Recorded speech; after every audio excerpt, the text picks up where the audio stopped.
네. 네, 시작을 해보겠습니다.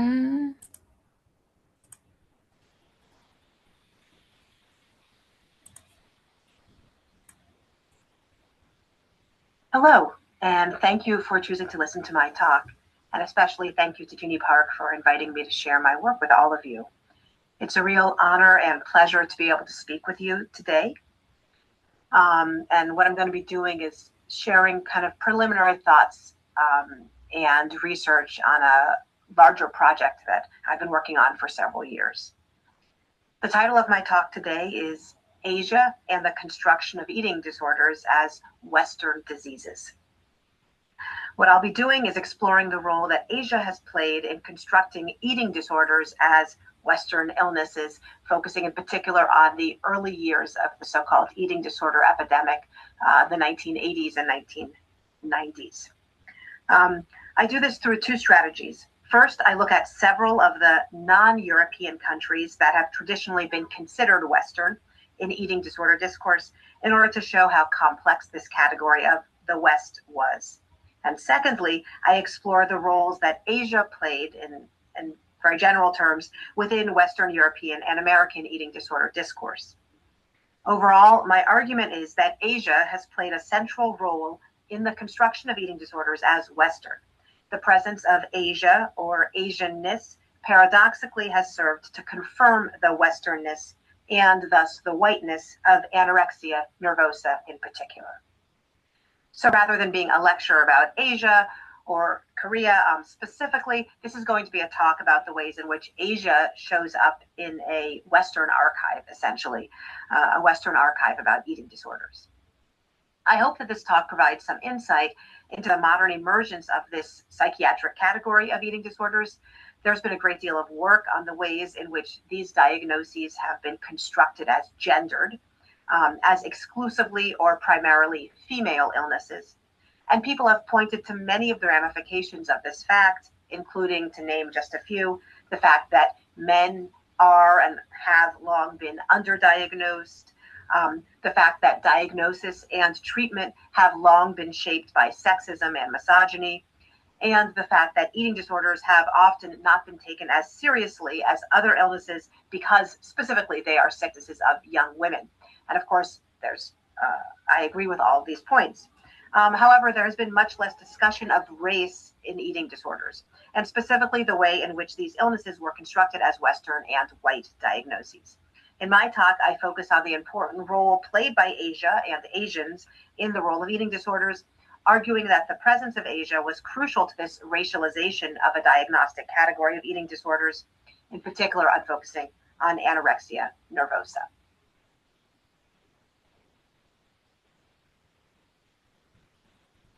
I'll start by briefly introducing the larger research project out of which this talk emerged.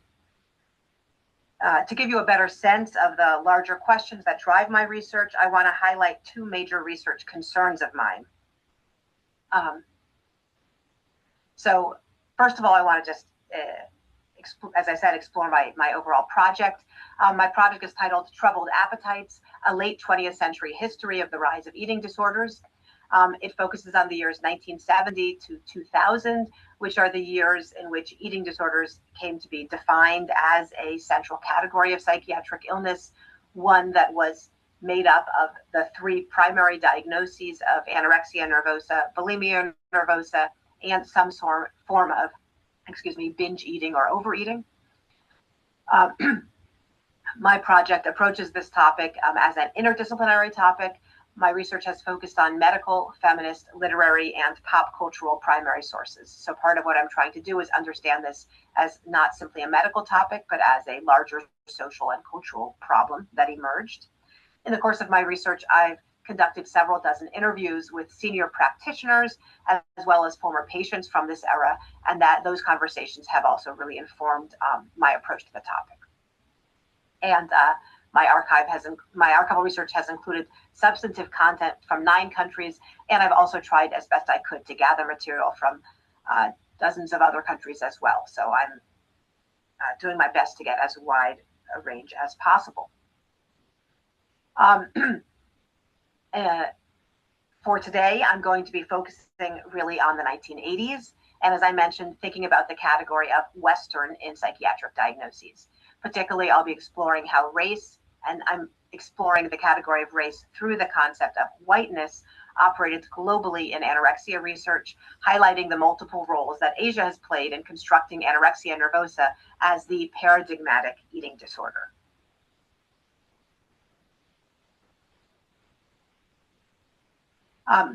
So as I said, I want to now highlight two major research concerns of mine that frame the overall project and provide the context for the research that I'm going to be focusing on for today's talk. The first is, as I briefly mentioned, the construction of eating disorders as a new category of psychiatric diagnosis. So that is to say, the eating disorders as we know it today did not really exist before the 1970s. And this image is the DSM. Every new issue of the DSM compares itself to the prior edition. And this is a page from the DSM-3 explaining one of the differences between the DSM-2 and the DSM-3. And as you can see in the DSM-2, there's a category known as feeding disturbances. And that category tended to focus in particular on children and infants. And that is then transformed into the label we know today, eating disorders, which incorporates anorexia, bulimia, and as well as pica and a few other illnesses. So this is kind of the initial transformation of the category into eating disorders. And that happens in 1980 in the US, but this is part of a larger process that's taking place in countries around the world at this time. And this shift is not only a label, so a new label, eating disorders. This shift also marks a real change in who it is who gets these diseases, who the focus of this research is. So when these illnesses were thought of as feeding disturbances, the focus, of course, was on children, infants, and their mothers, or pregnant women. And the emergence of the transformation of feeding disturbances into eating disorders also signals a transformation of the patient from being a child or a baby or even a toddler into being an adolescent or a young woman. So this is also going to really gender these patients as being women. So feeding disturbances were often seen gendered and sort of loosely gendered, but they were certainly found across the sexes and across classes. And this new category of eating disorder is going to be much more specific to young, white, middle-class women. Okay. Oh, yes, and I say here, by the early 1980s, eating disorders have really universally been recognized as revolving around these three primary diagnoses. So pica, nursing strikes, other forms of eating disturbances have become really marginal to the field. And the second major theme that defines my research is that I'm approaching my project as a transnational project. So my goal is to approach the topic of eating disorders transnationally, emphasizing movement and collaboration and resisting any sort of nation-specific narrating of medical diagnoses, which, although that often can be very fruitful, did not seem appropriate to the late 20th century story of eating disorders that I was trying to trace. So although I initially assumed that I was going to be working with nation-state frameworks, my research simply did not support that in any way. So I want to do two things in this project. I want to complicate the idea of eating disorders as a Western topic or as Western illnesses, and the idea that eating disorders emerged at some sort of center of modernity or the West, and since then has been spreading outward, often seen as being a marker of modernization, of the spread of capitalism, of the spread of industrialization, individuality, or Western values in some way. I also, at the same time, want to emphasize the variety and complexity of eating disorders as a field of study. Eating disorders were experienced and treated differently in different national contexts and different regions, at the same time that scientists and doctors and patients collaborated across national borders. So I want to emphasize both the kind of wide scope of this issue, but also how varied and diverse it was. this theme became so important to me, this theme of transnational approaches. In the course of my research, I was so struck by the global scientific and popular eating disorder community as it came together to create a common shared idea of what these diseases were, why they were happening, and how they should be treated. Yet at the same time, eating disorders worked quite differently in each one of the countries that I looked at. And this simultaneous consensus, so there was the emergence of this field was, from my perspective, marked by incredible consensus around the world as experts and patients worked together and collaborated together to create a common understanding of these illnesses. But at the simultaneous to this consensus, there was actually an enormous amount of variety and difference, which was acknowledged but never really grappled with. This is, of course, not a complete story, and it is, in a sense, arbitrary, what I'm going to talk about today, but I think it's still helpful to see the scope of my research and how my understanding of the topic has changed over time. So that's what I want to do with this map that I've created. And what I want to do in this map is show you how I myself started thinking about eating disorders and how my research on eating disorders changed the more that I learned about the field. I'm also going to use this map as a way of structuring my talk.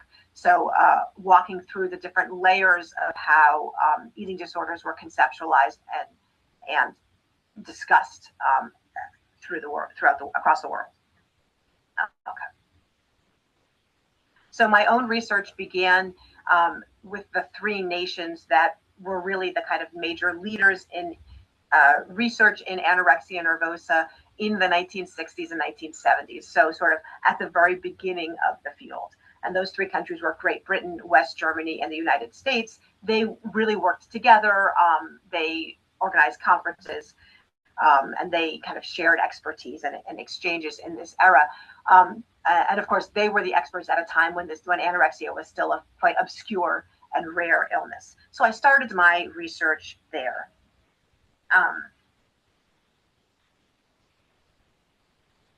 Out of these initial archives of Great Britain, Germany, and the United States, I then traced a map of the major eating disorder sites that emerged in the 1980s. So at the moment, as eating disorders became a kind of major epidemic, the network of people who were heavily involved in constructing this discourse, developing theories of etiology, of treatment, were spread across the world in a really remarkably diverse and, for my mind, an unexpected map. So these in red are the countries that I found heavily represented in Hilda Brooke's archive. And I'll be talking more about who Hilda Brooke was in a moment, but she is the kind of founder of the field of eating disorders, still the single most important expert in anorexia nervosa in particular, and her archive really helped me understand how the field emerged. So these countries were the ones that really dominated her vast archive. These were countries that were particularly present in the field, that shaped it in terms of research and in terms of patient activism. And those are, of course, related but distinct fields. While several of them might be predictable, others surprised me at least. So those countries are Italy, Israel, South Africa, Japan, Hong Kong, South Korea, Australia, and Canada.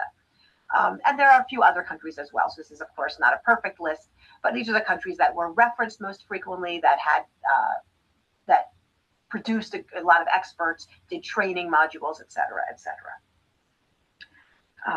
And then there are places that played important but more complex roles in this world of eating disorders in the 1980s, symbolic or rhetorically significant roles, but marginal in the kind of mainstream research and cultural discourse that these red countries led. And the two countries I want to talk about in this context are Fiji and China. So these themes and thus the overall shape of my research and my sense of eating disorders as a sort of global project came out of my intensive work in Hilda Brooke's archive. Some of you might already be familiar with Hilda Brooke, but I wanted to briefly discuss her in the context of my own project. So Hilda Brooke was the world's authority on anorexia nervosa for the decades leading up to her death in 1985. And as I already mentioned, she literally kind of she standardized the term eating disorders and completely remade what the concept meant to mean what it does today. So she was born in 1904 in Germany. She was trained as a pediatrician in Germany, and then fled the Nazi regime in the early 1930s, ultimately coming to the U.S., where she worked as a pediatrician and then psychiatrist, and then also became a psychoanalyst. In the 1940s and 50s, so the early part of her career, her focus was on childhood obesity. And she was a very important obesity researcher who developed what was known as the family frame model, which linked childhood obesity to family dynamics, and particularly a mother's relationship to her children. And this was quite an innovative way of approaching obesity at the time. In the 1960s and 70s, she transitioned to specializing in anorexia nervosa, ultimately becoming the world's leader in the field. And what's particularly important for me as a historian is not only that she was a groundbreaking clinician and a really important researcher, but she created and maintained a vast international network of practitioners, patients, and the general public. So she had an incredible correspondence with literally thousands of people in the course of her career, and those letters and records are largely preserved. She was also the first medical expert to write about eating disorders specifically for the lay public.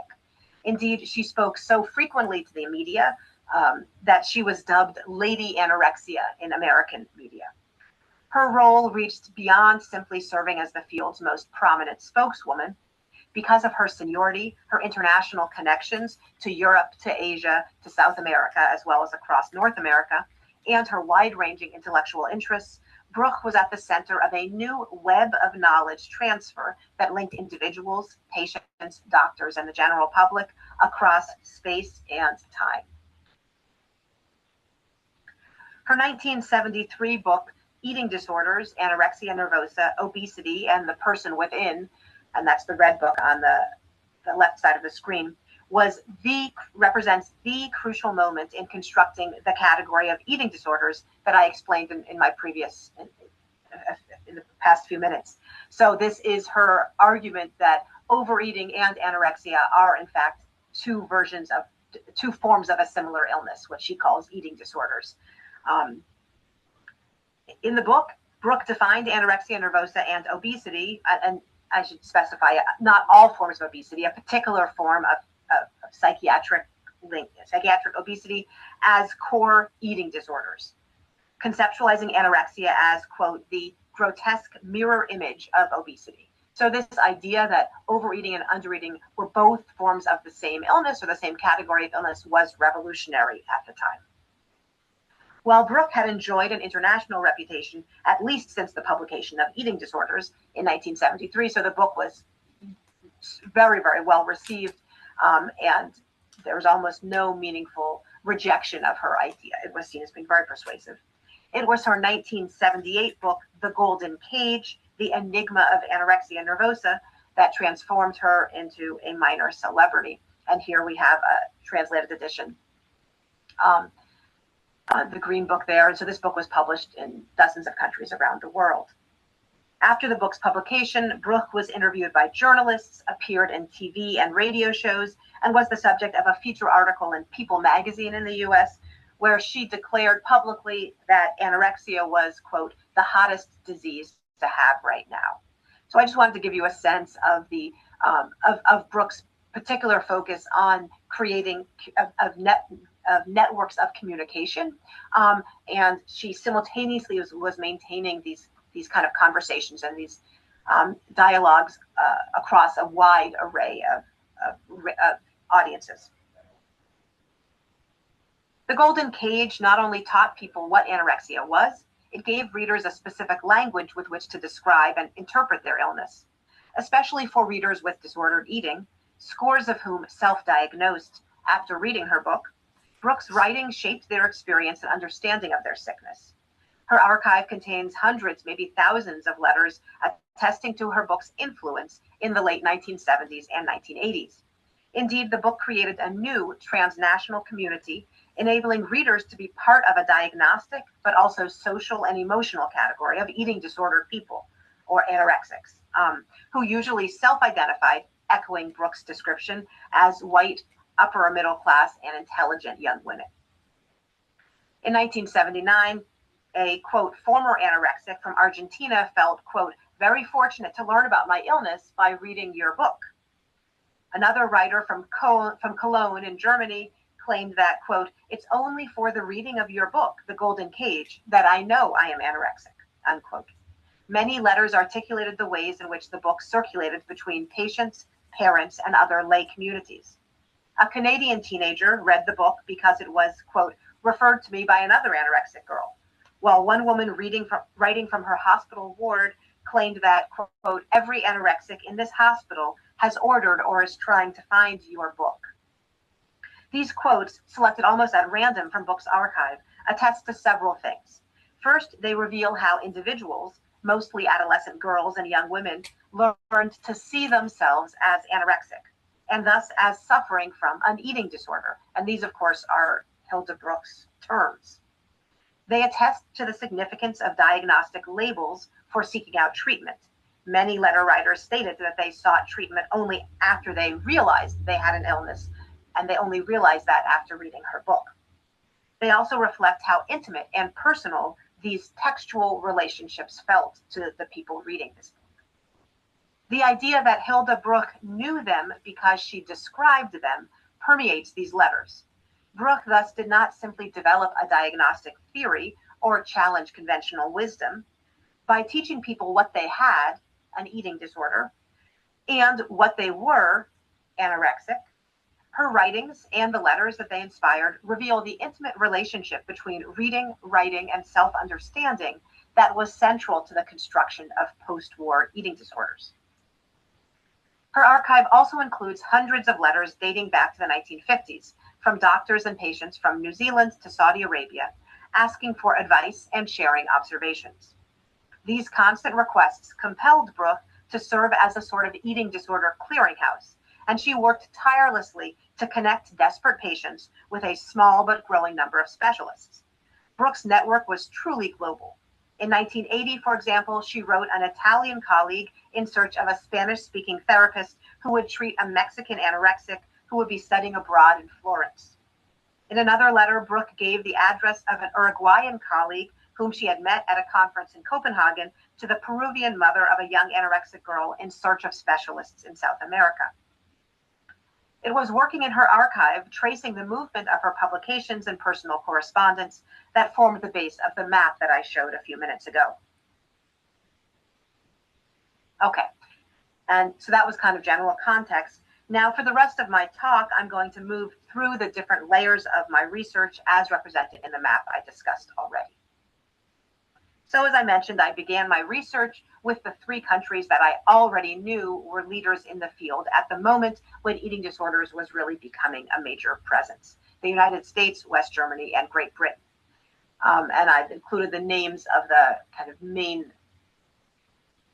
the national leaders in those different countries there: Arthur Crisp, Helmut Thoma, and Hilda Brooke. These were the places and individuals that really led the field of anorexia research in the early 1970s.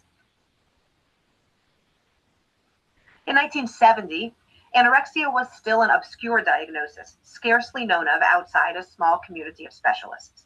A decade later, it was widely known and feared, on its way to being declared an epidemic in countries around the world. What is especially striking about this transformation is not only the incredibly rapid spread of information about the disease, but the consolidation of a specific patient profile. Here again, Hilda Brooke played a key role. Her classic introduction to anorexia, The Golden Cage, did not simply explain what anorexia was. It explained which people got it. The book, which sold over 150,000 copies and was quickly translated into 12 languages, including Japanese, opens with a dramatic call to arms. New diseases are rare, and a disease that selectively befalls the young, rich, and beautiful is practically unheard of. But such a disease is affecting the daughters of well-to-do, educated, and successful families, not only in the United States, but also in many other affluent countries. Here, Brooke identifies the anorexic patient, a wealthy young white woman trapped in what she termed a golden cage. The incredible significance of race, class, and gender for this diagnosis and treatment of anorexia during this era is well known, and I think unique in the field of psychiatry. For this talk, I want to focus on the category of race or whiteness, looking at how it intersected with the idea of anorexia nervosa as a Western illness. And here I've listed the most frequently invoked hypotheses that doctors made during the 1970s and 1980s for why anorexia was, they claimed, only found in Western white women. So being from the West and being white weren't considered diagnostic criteria for diagnosing anorexia nervosa, and non-white people and people who are not affluent and not Western were thought to not get anorexia. And so people were trying to figure out why that was. And these were the most common reasons that people argued for anorexia being a white Western illness. The first was a great deal of interest in anorexia, linking it to a tradition of European Christianity, in particular a tradition in Europe of female asceticism. So it was seen as being a Christian and European phenomenon. Very common was an argument that it was linked with capitalism, which was also linked with the West, in particular striving to be individual or unique. So anorexia was an effort to stand out and be better than your peers, which was seen as being a capitalist drive. It was linked with beauty standards. And of course, there was this constant idea that every race has its own beauty standards, and white beauty standards valorized a certain kind of unattainable thinness that non-white beauty standards did not. Often Hilda Brooke herself, as well as many other experts, blamed second wave feminism, which was also understood as being a specifically Western and white phenomenon, for the rise of anorexia, claiming that this kind of second wave feminism had increased women's expectations and therefore set them up for inevitable failure. And the stress of all these expectations was causing anorexia. And then, of course, affluence itself was a racialized category. And wealth was seen as being definitional to anorexia. It became a cliche that you would never find an anorexic person in a poor family, because giving up food in the context of poverty has no meaning. It only has meaning if you're giving up food in the context of wealth. And again, wealth was understood as being a geographic and racial category of white Westernness. And of course, Karen Carpenter, who was the first person to die of anorexia, the first famous person, to die of anorexia. She died in 1983 and was kind of a global star, and her death was covered in global media. She really became an icon or figurehead of the classic anorexic, white, Christian, prosperous, beautiful, etc., etc. However, even at the moment that this consensus that anorexia was a white disease was being firmly established by the medical establishment, and there was really no pushback, the whiteness of anorexia was, in fact, internally being challenged by two quite different Asian populations. And so now I'm going to talk a little more specifically about Asia itself. And again, I'm using the label Asia in a very vague sense. And what I've done for the rest of this talk is to gather together places where Asia in some form or another appeared in my research archive. And this means that these sections of this talk are often something that I personally was sort of struck by, but that I never really tried to write about or think through in my own research. I actually want to start here in the United States, which had the earliest and most widely developed anorexia education economy, by which I mean a huge network of products, books, medical education, television shows, school programs, promoting professional and lay knowledge of eating disorders, primarily, although not exclusively, anorexia. Interestingly, the first self-identified anorexia memoir, so the first memoir about anorexia, titled Solitaire, was published in 1978, the same year that The Golden Cage was published.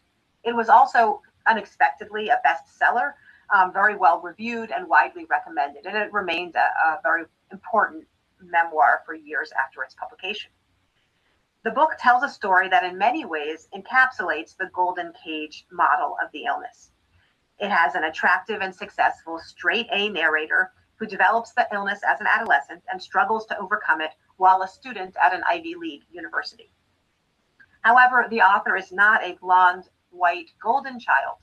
Instead, the author, Amy Liu, was born in India, the son of a Chinese diplomat father and a white mother, a racial background that clearly positioned the author outside of mainstream America and shaped her childhood and adolescence. Nonetheless, the book was marketed as a quintessentially American, quote, as quintessentially American. It was, quote, a story of growing up in America. Amy Liu has fallen victim to the obsessive syndrome called anorexia nervosa, and this is from a book review. It is confined mainly to teenage daughters of intelligent, affluent families, and it is often fatal.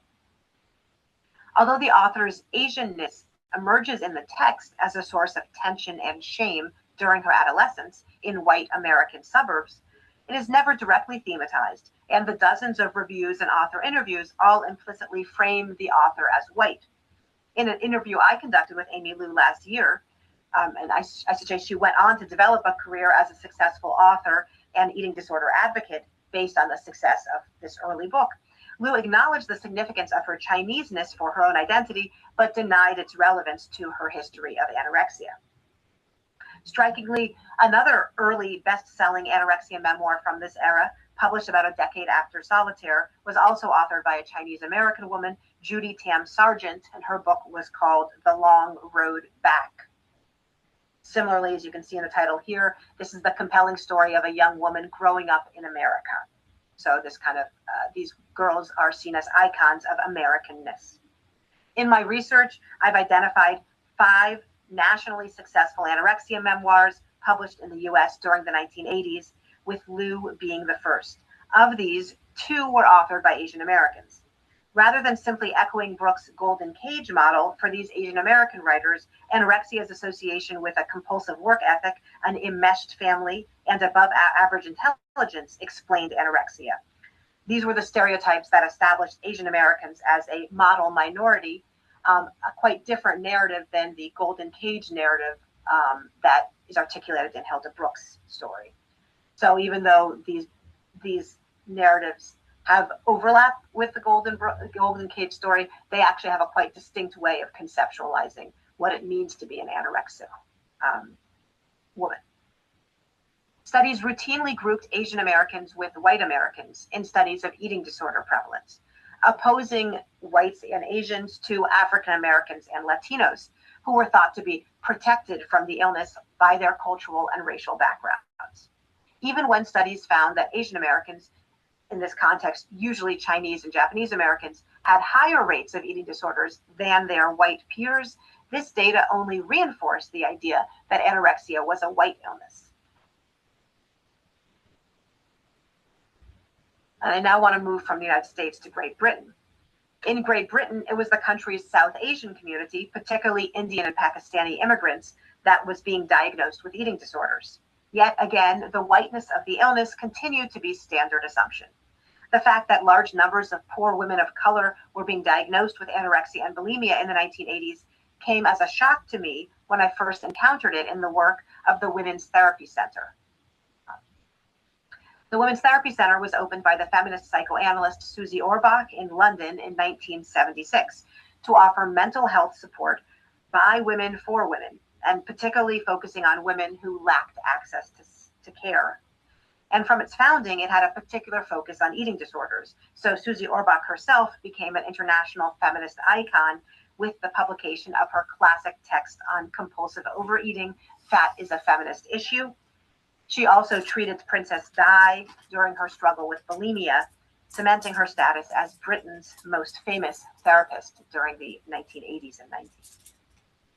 In an interview, Orbach described to me her own shock initially over the scale of demand for her center's services from the immigrant community, which she had assumed would be reluctant to seek out and ask for help.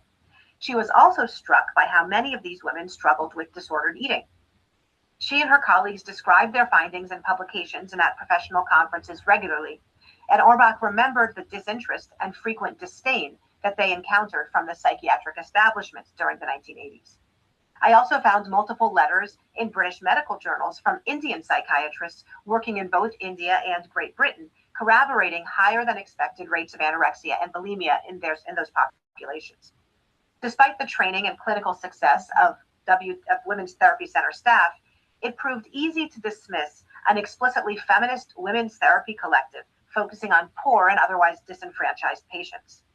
Anorexia continued to be described as a white middle-class illness in Great Britain, just as in the United States. And I now want to turn to the next layer of my map, which represents Hilda Brooks' eating disorder network during the 1970s and 1980s. So these were the countries that came to dominate this first wave of eating disorder research and discourse.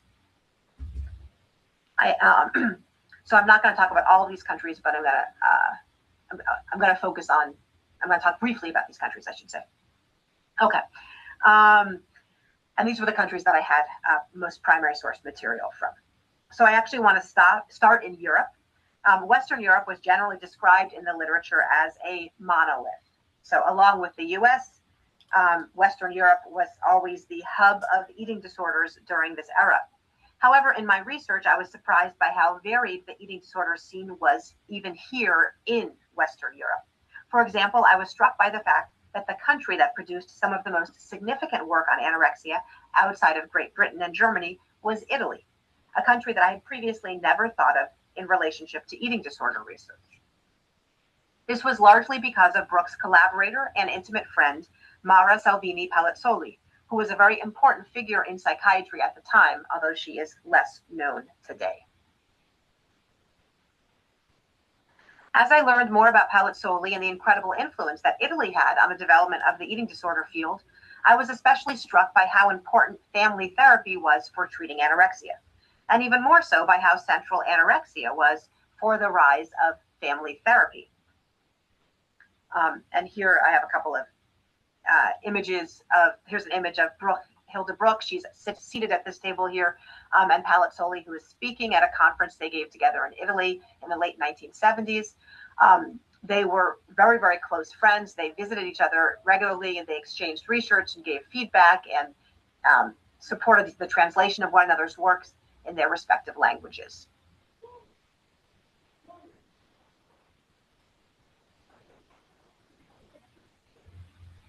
So family therapy, largely under the due to the work of Palazzoli, family therapy became the gold standard for anorexia treatment during the early 1980s.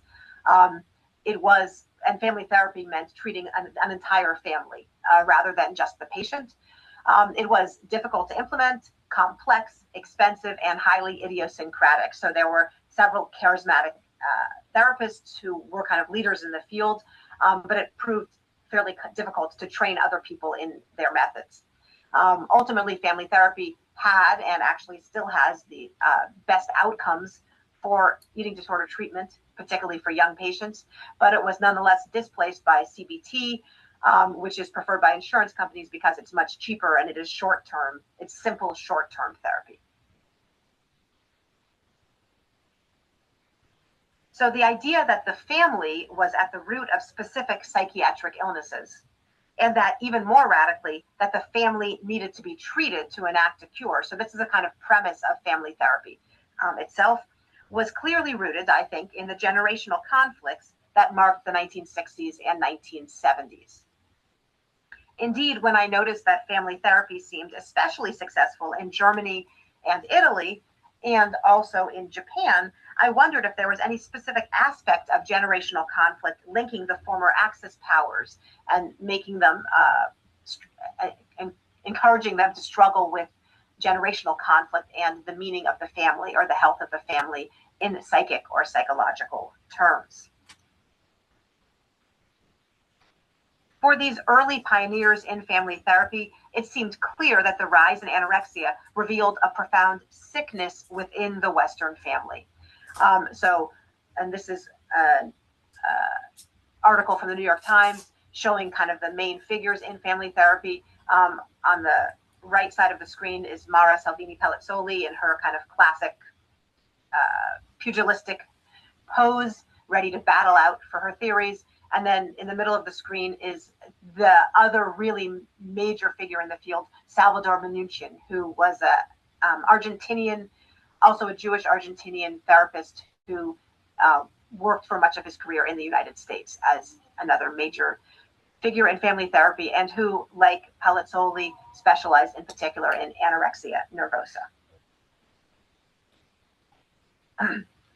I believe that the rise of family therapy and its relationship to anorexia nervosa reinforced particular racial, class, and gender and generational ideas about anorexia. So this particular mode of therapy, I think, really shaped and had a big role in how anorexia itself was understood.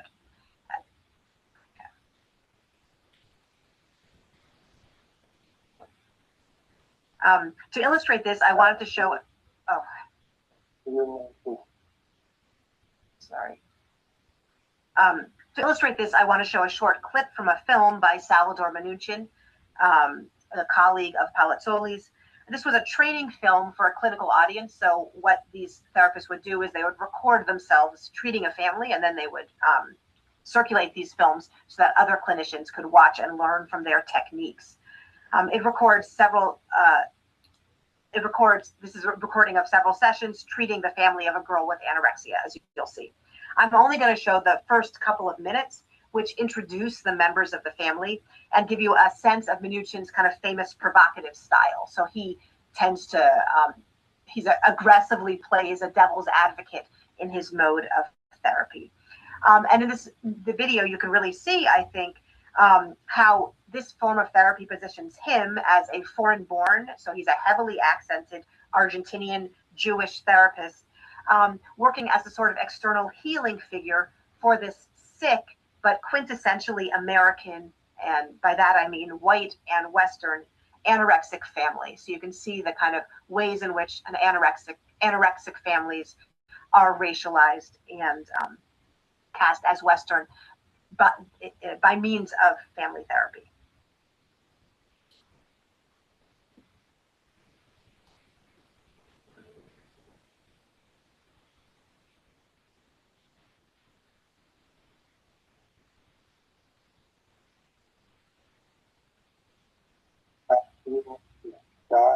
Your name is Mike. Your name is Mary. You is Chris. Betty. Chester. Teresa. Okay. Then you know these two people. And my name is Sally. Sally. Sally's name. Okay. You know, I don't know really much about the family. I noticed that you are and you are in the world there, and that you have been before twice in the world also. 3 times. Is your 4th time in the hospital? My goodness. How long did you add them all together, or you need a calculator to do that? How long have you been in the hospital then? She started losing weight gradually, and slight loss of appetite, but still eating around sometime in January. I'm not sure just the exact date, but I mean, then it's only, what, 8 months or something like that? 8, 9, 10 months? Oh, that's a short time then. And what happened? Mary wanted to look pretty and thin. Well, this is supposedly what we can gather. There were no major problems that we could put our finger on in the past, right up until that time. A very healthy, perfectly built little girl. Mary, you think that the child is a little bit too chubby? Huh? What about Betty? She looks a little bit chubby to me. We don't say it, sir. Don't you go on a diet?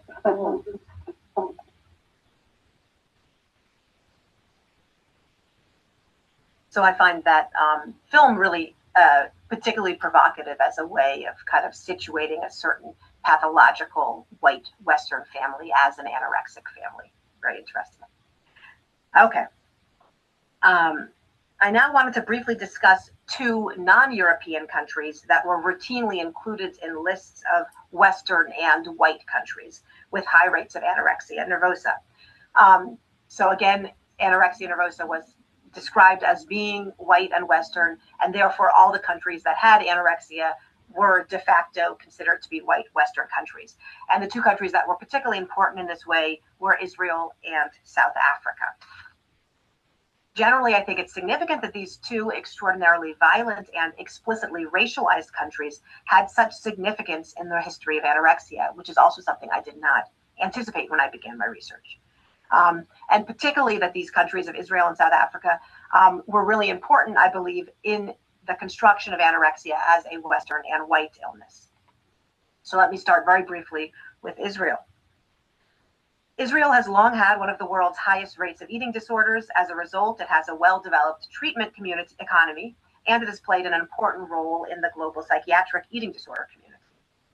Within Israel, eating disorders were linked with violence and racial persecution in complex and varied ways. And I want to briefly discuss two very different but important themes. The first is a field of research that developed in Israel, linking the Holocaust and disordered eating, particularly anorexia. While there had been limited research in Israel and the US on disordered eating in Holocaust survivors, it was the work of psychiatrist Judith Kestenberg, based in the US, but with strong contacts to Israel, that really shaped the field. And her work initially focused on children who survived the Holocaust and disordered eating that they expressed as young adults or as adults, but then moved on to a focus on intergenerational trauma, looking at the children of Holocaust survivors who developed disordered eating, and then ultimately to the grandchildren of the Holocaust. Thanks to Kestenberg's influence in Israel during this time, there was extensive research into second and third generation transmission of eating disorders. This was a field of research that originated in Israel and pretty much was unique to Israel, as no other country had a substantial population of traumatized survivors of genocide as the subject of intense medical and psychiatric attention. And I should say that this relationship between the concept of intergenerational trauma and disordered eating was central not only to the history of disordered eating, but also to the history of trauma as a category of psychiatric research. By the 1980s, Israeli interest in eating disorders had shifted from this fairly limited research on Holocaust survivors and their descendants to a larger concern with a new epidemic of anorexia, one that was especially widespread in several groups that were unique to Israel. The kibbutzim, Orthodox Jews, and women in the military, the Israeli military. Unsurprisingly, as a country with a complex and highly stratified racial hierarchy that ranks European or white Jews above Arab and African Jews, and that structurally distinguishes Jews from Muslims, Israeli eating disorder statistics have long been strictly racialized. During the late 20th century, they were almost exclusively diagnosed among white Israeli or European origin Jews. Many Israeli psychiatrists connect Israel's unusually high rate of eating disorders with white Israelis' close proximity to violence. And this is something that I found particularly interesting. For example, several psychiatrists have suggested that the, quote, threat of terrorism, or the fact that white Israeli women, and particular women in these in Orthodox Jewish families and in the military, are at a constant risk of violence being committed against them, and that is why they have high rates of eating disorders. So that the threat of terrorist attack was suggested as a useful criteria for assessing eating disorder risk among Israeli soldiers. So of course, I find that particularly interesting in the way in which race is sort of discarded as a structural issue, and that as well as the imagining of soldiers as victims of violence rather than the perpetrators of violence. So now I want to briefly talk about South Africa, Like Israel, where eating disorder research was pivotal for understanding psychiatric concepts like transgenerational or intergenerational trauma, South Africa played a distinct role within the global rise of eating disorders that implicates race and violence in the field in complex ways. Generally, eating disorders received a fair amount of attention within the white population of South Africa early on. So it was one of the first countries to really talk about anorexia in mainstream media. As in the United States, it was especially discussed in student newspapers and as a problem for universities and college students, something that, in the context of apartheid South Africa, ensured that it was, practically speaking, a white disease, as colleges and universities were exclusively for white students, white female students. However, South Africa came onto my map in a different way, actually. I did include some images from student newspapers about anorexia in this slide. South Africa came into my own research differently. After several years of researching in Great Britain, Australia, Canada, and the United States, I was struck by how many leading practitioners in the field from the 1980s and 1990s had in fact been born and raised in South Africa and had undergone initial training in psychiatry in South Africa before emigrating and carrying out their careers elsewhere. It was truly astounding to me. And I started to wonder about the implications of the fact that so many specialists in the relatively small field of eating disorder research had been raised and trained in apartheid South Africa. And I just put the names of a handful of them here, but the list is longer. So Daniel LaGrange, Zafra Cooper, Peter Beaumont, Peter Lambley. There's a bunch of others too. And in fact, I asked several of these doctors about this prevalence, and they were like, really, are there a lot of us? And then I would rattle off the names and they'd be like, oh, wow, there really are. Like, it really is a remarkably disproportionate number of South Africans in the field. I did interview several of these South African psychiatrists, and while all of them formally decried apartheid, and most of them explicitly said they left South Africa because they did not want to practice psychiatry within an apartheid system, most did not perceive it or race itself as a category as having any impact on their training that they received in South Africa or their choice to become a specialist in anorexia nervosa. And I, of course, would suggest that the story is much more complicated, I would suspect. Next, I wanted to talk about Japan. So the only country within this original cohort, formed in the early 1980s or even the late 70s, this original cohort of Western nations that were plagued by anorexia that was not in any way imagined as white was, of course, Japan. So both South Africa and Israel were conceptualized as white and could be called white countries, but that was not the case with Japan.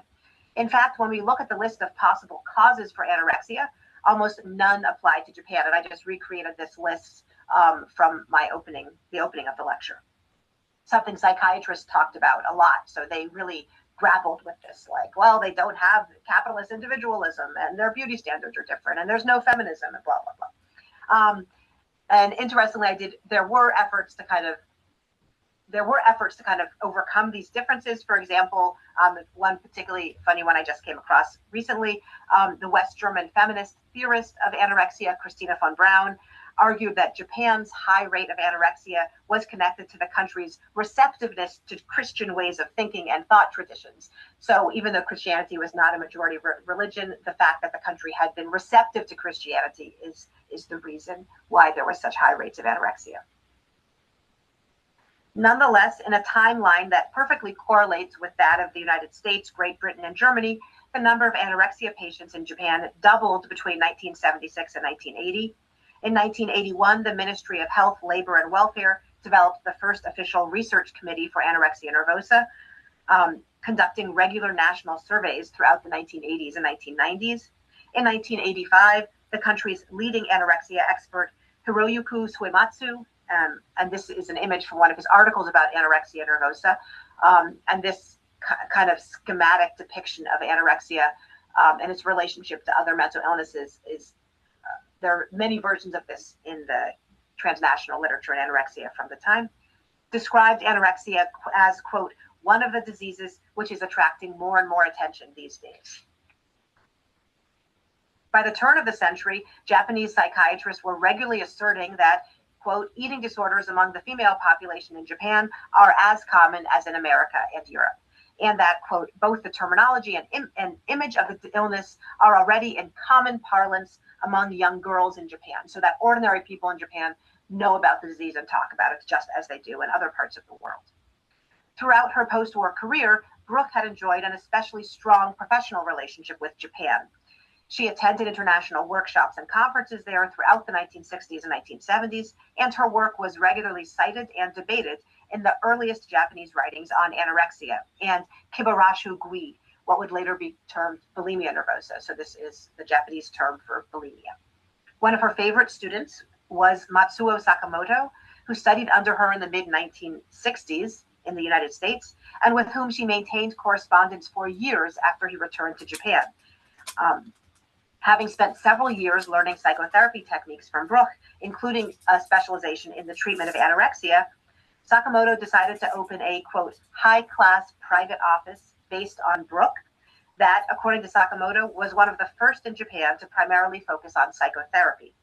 Brooke even asked Sakamoto to provide an introduction to the Japanese translation of The Golden Cage, writing, quote, as you know, conditions in America, you might be able to point out that the conditions that make for the development of anorexia also apply to Japanese society, unquote.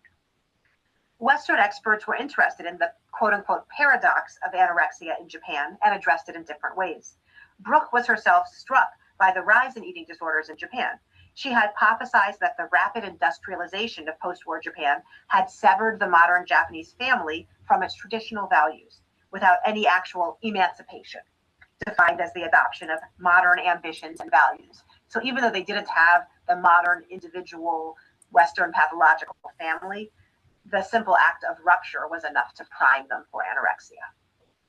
Mara Salvini Palazzoli's imagination was also captured by Japan's high rates of anorexia, which inspired her to wonder, quote, what could have happened inside the skin of girls who have become anorexic in a westernized Japan, as opposed to the girl with healthy appetites of feudal Japan. Historian Joan Brumberg believed that the prevalence of anorexia in Japan affirmed the fact that, quote, anorexia nervosa flourishes where affluence and Western beauty imperatives come together to impact the psyches of impressionable young women. During the 1980s and 1990s, most major eating disorder books published in the US and Great Britain were almost immediately translated into Japanese, often before other major European languages. For many authors, the translation into Japanese seemed to hold special value, and their archives contained extensive records of lengthy back and forths between translators, publishing houses, and authors. Joan Brumberg, author of the influential History of Anorexia, Fasting Girls, repeatedly noted her belief that, quote, the Japanese public will find the story of anorexia nervosa interesting and illuminating, unquote. Her archive included a lengthy discussion of the title of her translation. She wondered if, quote, the title should be expressed in katakana, or is there any Japanese expression that will be better than that? Brumberg initially pushed for Fasting You Garasu, which is just kind of an immediate translation of Fasting Girls, but several Japanese-speaking friends eventually convinced her to accept Kyosho Kusho, which, quote, seems to be a term, and that's the kind of formal word for anorexia nervosa, which, quote, seems to be a term instantly recognizable by average Japanese, judging by the response of a diverse crowd ranging from the local baker to an urban Yokohama friend.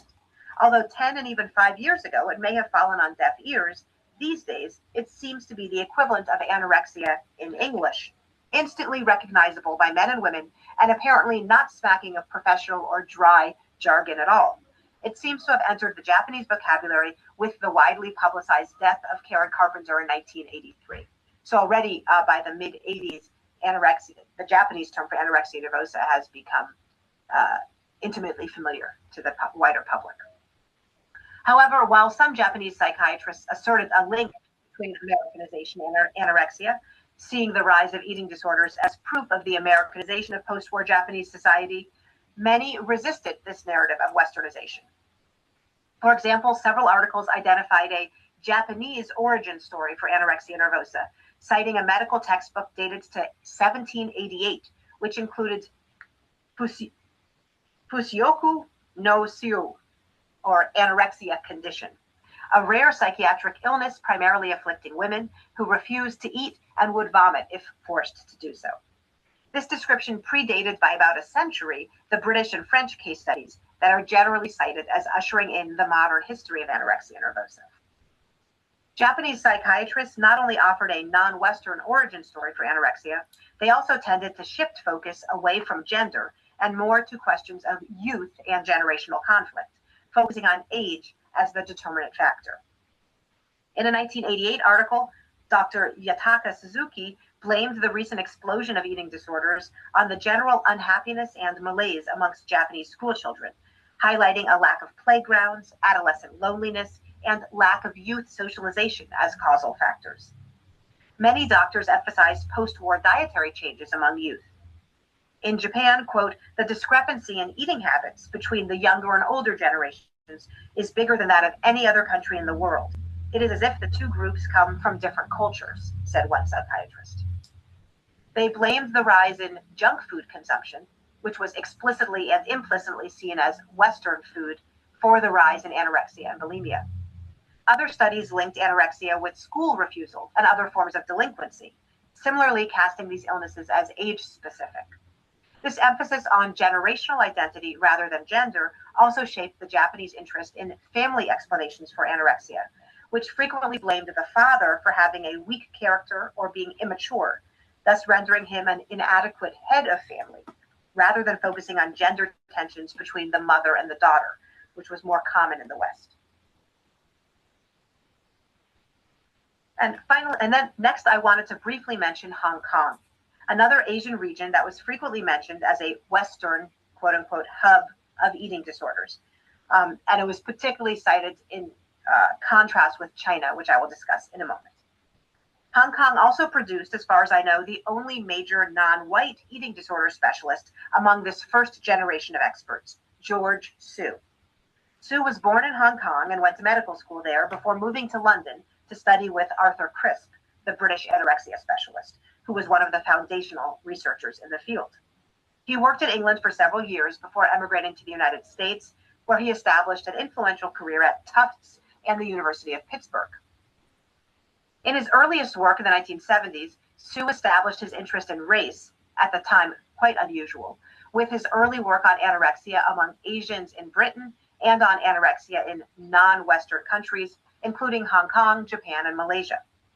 After moving to the US, he wrote some of the first articles about eating disorders among African Americans as well as Asian Americans. Probably his most important contributions to the field were his idea of anorexia as a culture change syndrome rather than a culture bound syndrome. So at the time, many people believed that anorexia was affiliated with certain kinds of cultures, and particularly, of course, Western culture. And Su hypothesized that anorexia emerged as a result of cultural rupture or change. So it's an illness linked with a transition, cultural transition, rather than being tied to specific kinds of cultures. And the second major innovation of his work was identifying what he called a non-fat phobic version of anorexia nervosa that was prevalent among Asians in particular, and Asian Americans. And so this idea was particularly taken up in Japan and Korea and other countries in Asia, but has got relatively little interest in the West.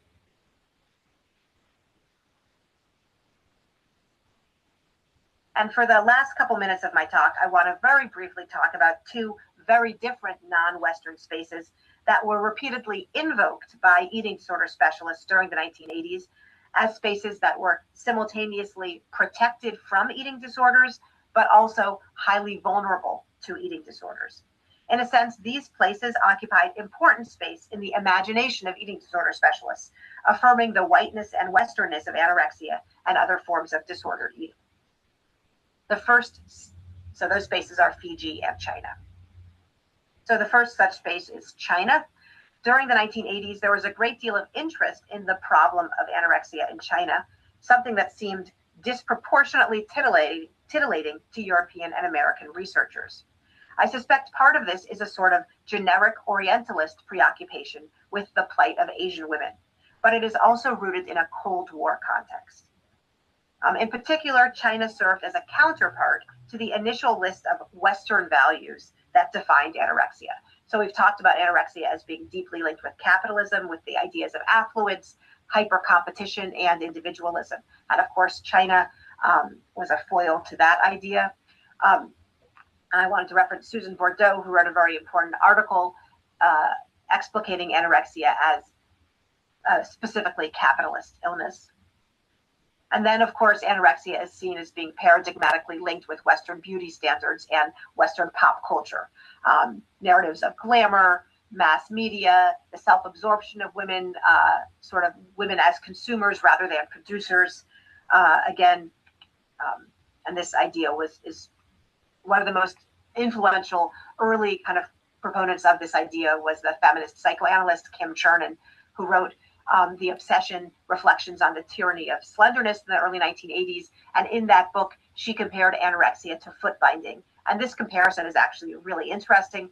And according to Chernin, it was suggested to her by Alice Walker, the famous African-American novelist and activist, as sort of a way of understanding the spread of anorexia in the United States.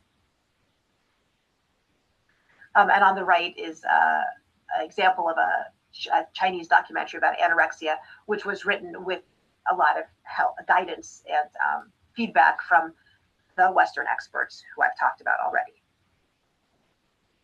And finally, the last space I want to very briefly mention is the island nation of Fiji, a space which played a really important role in the in the history of eating disorders, but which has not been critically evaluated in any sense as far as I can tell.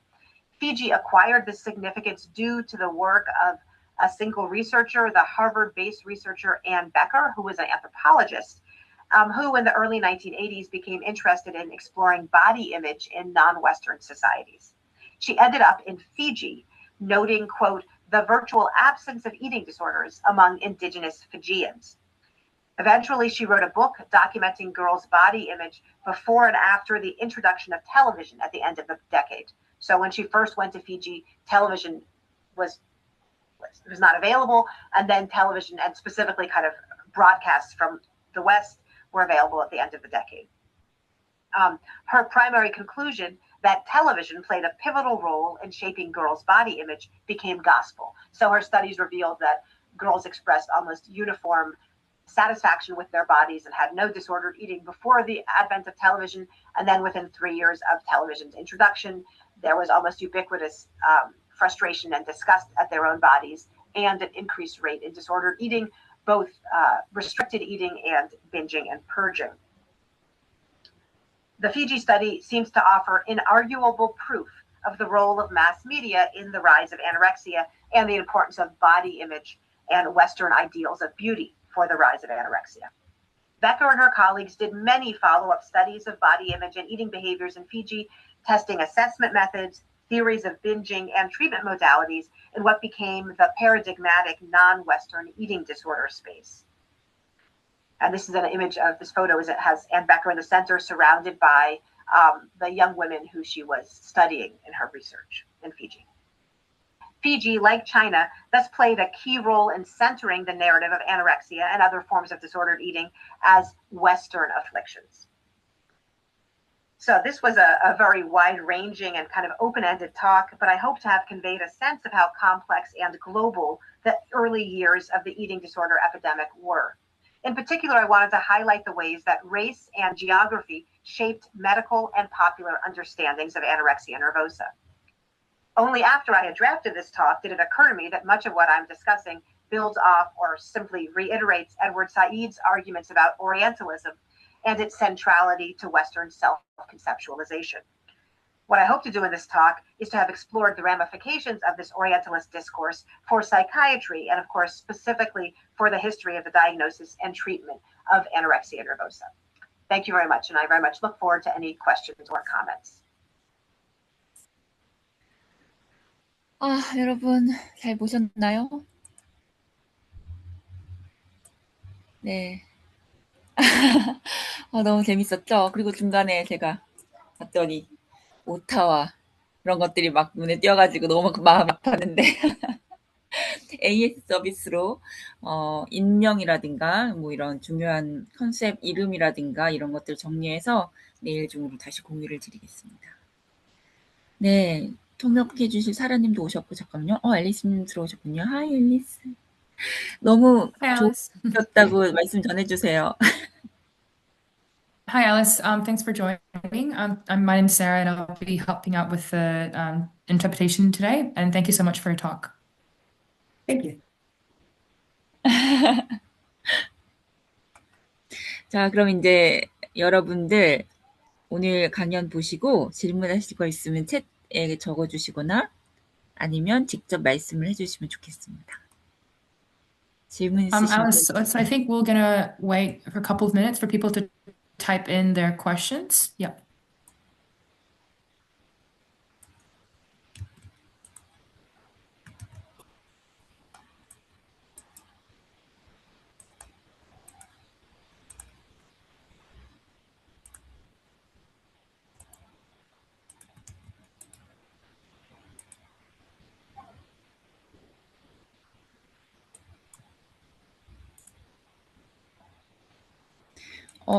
세라님, 소우님 혹시 지금 카톡 가능하시죠?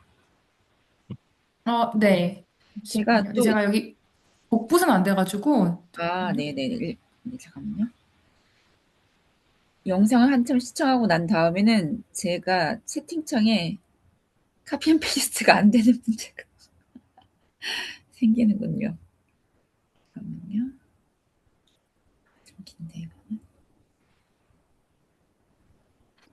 아니면 한국말로 말씀하시고 제가 여기 영어로 전해주시면은 이게 해볼게요. 길어서 제가 이걸 한국말로 말씀드리려고요. 네. 네. 이거 다른 분들 질문 이후에 했으면 좋겠는데 아무튼 질문을 드리자면 저 인식주간에 지난 수요일 날 브리스톨 거기 대학교에서 바디 이미지 교육위원회에서 얘기를 했었잖아요. 그러면서 또 제가 질문을 드려서 한국에서는 아직도 학교에서 신체 검사를 하면서 퍼블릭하게 체중을 재고 그리고 보통은 그러니까 저 때만 그런 줄 알았더니 지금도 마찬가지더라고요. 막 누구 몇 킬로 막 키 막 그러면 막 다들 깔깔 웃고 막 이러는 것들 있잖아요. 저는 아직도 기억나는 게 고등학교 때 키에 비해서 앉은 키가 너무 커가지고 다들 막 웃었던 기억이 있는데 다리가 짧고 위 앉은 키가 크다는 것 때문에 아무튼 이런 문화가 너무 노머티브하게 돼 있는 상황이라서 그래서 영국하고는 되게 반대죠. 영국은 퍼블릭하게 왜 아이들을 체중 재는 것도 금지시키자는 목소리가 높고 그리고 그때 또 얘기가 나왔듯이 우리처럼 급식 전 메뉴에 칼로리가 다 표기가 돼서 아이들한테 제공되는 일 같은 건 있을 수가 없는 일이잖아요. 근데 그 생각을 계속 했어요. 그런데 이런 한국 내의 조치들이 아이들에게 상처가 되기도 하고 실제로 제 경험에 어떤 중학생 여자아이가 신체 검사 직전에 다이어트를 하다가 정말 심각하게 거식증 걸려 있는 사례도 알고 있거든요. 그런 문제들이 있긴 한데 근데 비교해 본다고 하면 지금 현재 영국에 있는 학교 다니는 아이들과 한국에서 학교 다니는 아이들 중에 섭식장애가 누가 더 많을까라는 생각이 들더라고요. 그래서 만약에 지금 우리나라에서 아이들을 보호하려면 섭식장애라는 개념과 이런 것들을 영국 수준만큼 도입을 하고 확장시키는 게 필요할지 아니면 그런 게 없이 아이들을 돕는 게 가능할지라는 고민이 들기 시작했습니다. 그래서 이거는 약간 섭식장애 개념의 역사랑도 관련이 있는 주제인 것 같아서 묻고 싶었어요. 혹시 어떤 부분에 좀 역사랑 연관이 있다고 좀 추가 말씀 부탁드릴까요? 이게 그냥 임상적인 측면에서는 반드시 섭식장애에 대해서 퍼블릭 어웨어니스가 있어야 된다고 얘기를 하겠지만 그냥 이거 읽어주셔도 돼요. 네, 알겠습니다. 네. 제가 이해를 못한 것 같아가지고. 네. So Alice, this is the first question from Jeannie. I don't know if you've seen our agenda for the Disorder Week, but on Wednesday we had a session from a researcher group from the UK, and they talked about instilling body 잠깐만요. image 이게 목소리가 울리는 게 저만 이런가요? talks in the classrooms at schools. 하울링이 있어가지고 괜찮은가요? Is there? 그래요? 어, Can you 잠깐만요. hear me, Alice? Is it howling? Just wondering. It's okay. It's not a great connection, but I can hear you, it seems like. 괜찮아요. 네. Back to what I was saying. So in Korea, in classrooms especially, the common practice is that students go under medical examination once a year.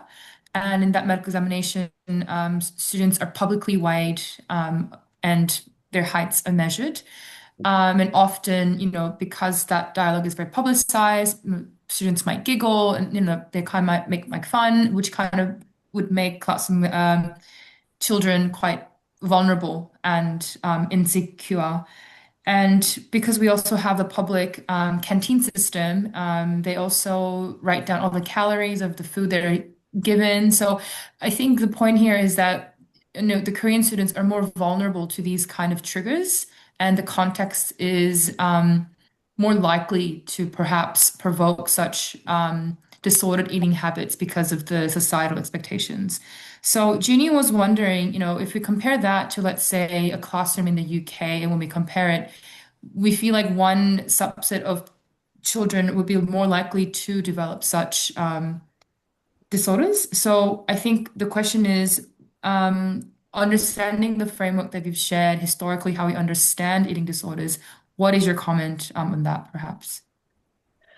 That's actually a very interesting question. It's something that I've recently been giving a lot of thought to, which is the relationship between body image and eating disorders. And you specifically mentioned this question of of the public weighing, which was a big issue in Europe as well. I'm sure the US did this, but it ended much earlier. But there were conversations about this issue in relationship, in some places, even into the 70s and 80s in parts of Europe. So that's actually a practice that in private schools in particular, that was officially very early on in the West recognized as being a trigger and render and eliminated. But I have to say, and there's some way in which that connection seems so obvious. And I've been thinking about this when I've been to the limit, as little as I can. I mean, I don't know obviously much at all, but when I'm following contemporary conversations about even what you've been doing in terms of Korea and eating disorder awareness in Korea, I do see a repetition of the patterns that took place in Europe in the 80s and 90s, where, and this is a good example of that issue, where there's this assumption about the public and the private, and there's this assumption that what takes place in the public is the trigger, whereas in, for example, the US, where those particular forms of public shaming have been completely eliminated, right? But shame is so deeply woven into children's lives. But shame enters their lives through the public sphere and through different iterations of the public sphere, right? So, and disordered eating is spreading. I mean, so I feel like in some sense, this is not to say that those practices are good. And clearly those anything that causes suffering and shame to a child is a bad idea. I don't think there's any need to explore that any further. There's no medical, and in fact, the whole purpose of those public displays is shame, right? There's no medical rationale for publicly announcing or displaying data. I mean, that's the purpose, right? But I think the context is this is a society in which that is shameful. It's not that the practice itself is causal in some way.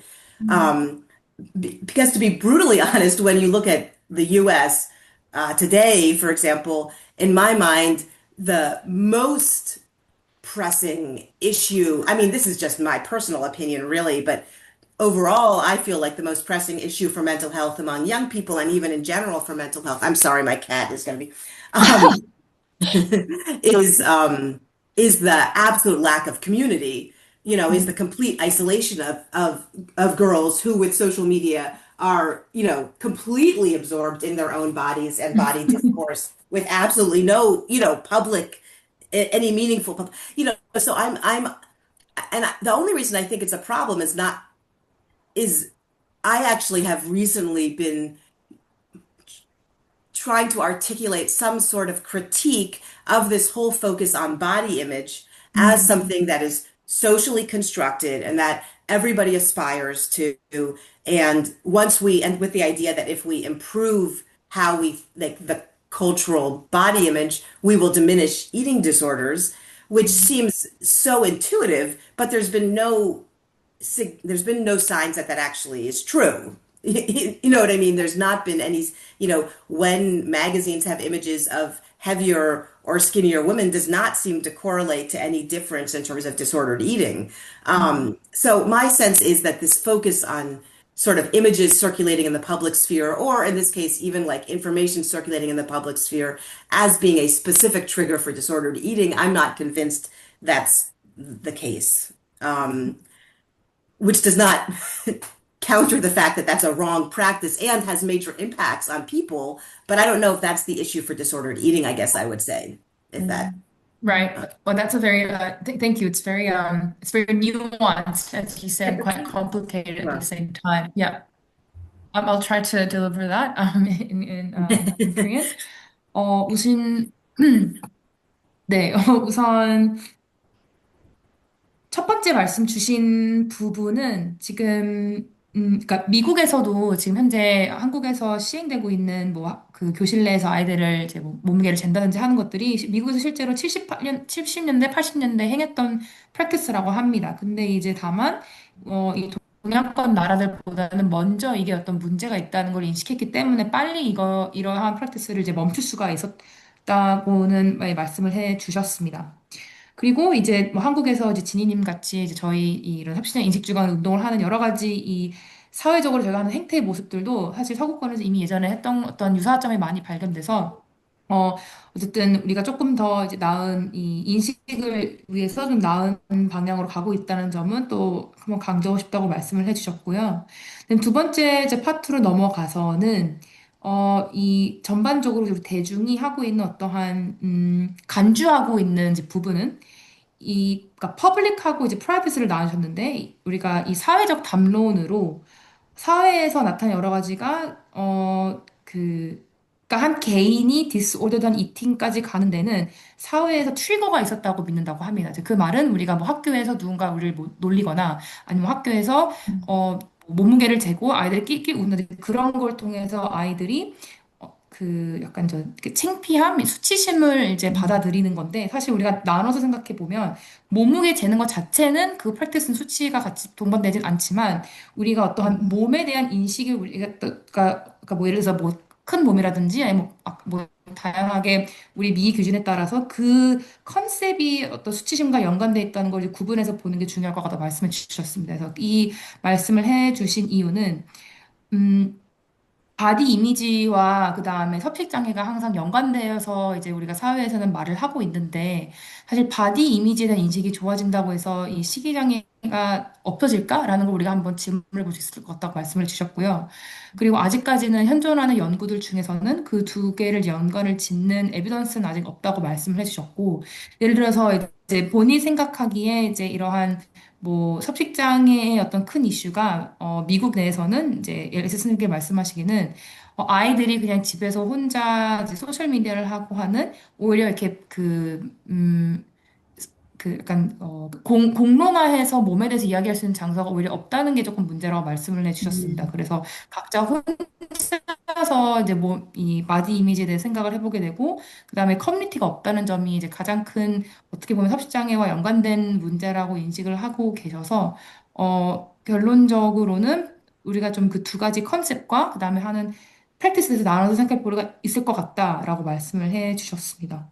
제가 잘 했는지 모르겠네요. 약간 좀 되게 좀 뉘앙스가 있는 네, 컨셉이다 보니까 이게 표현이 잘 됐는지 모르겠는데 아무튼 네, 지님 추가서 말씀하실래요? 네. 제가 질문 드리실 건데 네. 이거를 지금 다른 분께 이거를 제 메시지 이거를 일단 봐달라고도 말씀해 주시겠어요? 그다음에 제가 추가 질문을 할게요. 이게 원래 제 질문이었고 네.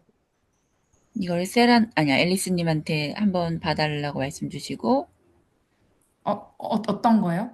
채팅창에 지금 Hi Alice, we also have some questions on the chat. Some are in English, so if you wanna, have a look, please. 이게 제가 한 원래 질문이었고 그래서 아이들을 보살펴야 하긴 하는데 아무튼 저 생각이 들었어요. 그러니까 이팅 디스오더라는 컨셉이나 그런 인식 그 컨셉 자체가 우리나라에는 없었기 때문에 그리고 신체 검사 때 막 낄낄 웃고 이런 게 그냥 노머티브한 거였고 그게 아무 문제가 없었고 그냥 웃고 다 같이 웃고 마는 게 정상적이었기 때문에 그래서 더더욱 우리가 아이들을 보호하기 위해서는 이팅 디스오더라는 컨셉을 만들어야 된다라는 생각을 하고 하기가 되게 어려운 그러니까 이팅 디스오더라는 거를 뭐라 그래야 될까요? 사회가 받아들이지 지금 못하고 있기 때문에 굳이 이거를 받아들이게 하고서 아이들을 보살펴야 되는지 그게 고민이었거든요. 근데 앨리스 님이 얘기를 들어보니 그건 아닌 것 같은 생각 들어서 이거 참 고민이 많이 듭니다라는 생각. 이거 혹시 읽고서 다른 해주실 말씀이 있으신지 한번 여쭤보시겠어요? 네. Yeah, so I don't know if you've read the last English questions, and I was also wondering if you also had additional comments around it. I know it's quite a loaded question, but if you do, please, yeah, feel free to add some comments. About this question here or about? Yes, it's my Yeah. question. Yes. Yeah. Original. I think what can be added is that so we talked about students giggling and such weighing, and we think because that has been such a normalized behaviors in society, we don't recognize eating disorder as a pathology. And I think the question was, is it important to have that recognition to protect our children in the future to prevent eating disorders? Or is there other ways that we can work around with what's happening right now? 맞아요. It's a very hard question. If the awareness is not there already, then how can we work around it? Yeah. Yes, I mean,